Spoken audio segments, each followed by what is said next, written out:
Tęsiu temą apie nuoseklumą tėvystėj ir noriu apžvelgti tą kitą nenuoseklios tėvystės stilių, tai nuotaikos tėvus.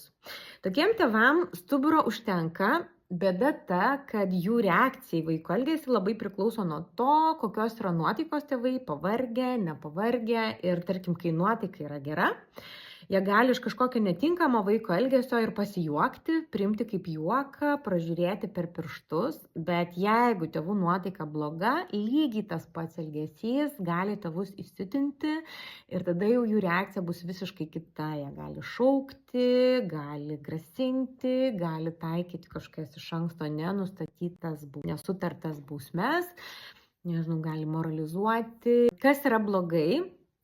Kas čia atsitinka su vaiku? Vaikas formuoja tą tokį vengiantį prieraišumo tipą, pradeda nepasitikėti tėvais ir suaugusiais žmonėm iš esmės. Ir vaikas randasi tokioj nuolatiniai budrumo būsenoj, nes jam reikia nuolat stebėti aplinką ir tėvus. Tokie vaikai jau iš durų pasisukimo rakto skylutės žino maždaug su kokia nuotaika tėvai grįžta namo, kaip jie atidaro duris, jie stebi kūno kalbą, balso toną ir yra tokiam nuolatiniam budrume, budėjime ir nerime. Aišku, kad tai nėra vaikui gera ir sveika aplinka, tai yra vaikų įtampos, nerimo priežastis, neurozių, tokio formavimosi pradžia. Ir iš esmės tokie vaikai irgi patiria sunkumų santykyje, nes jiems sunku pasitikėti kitų žmogumi.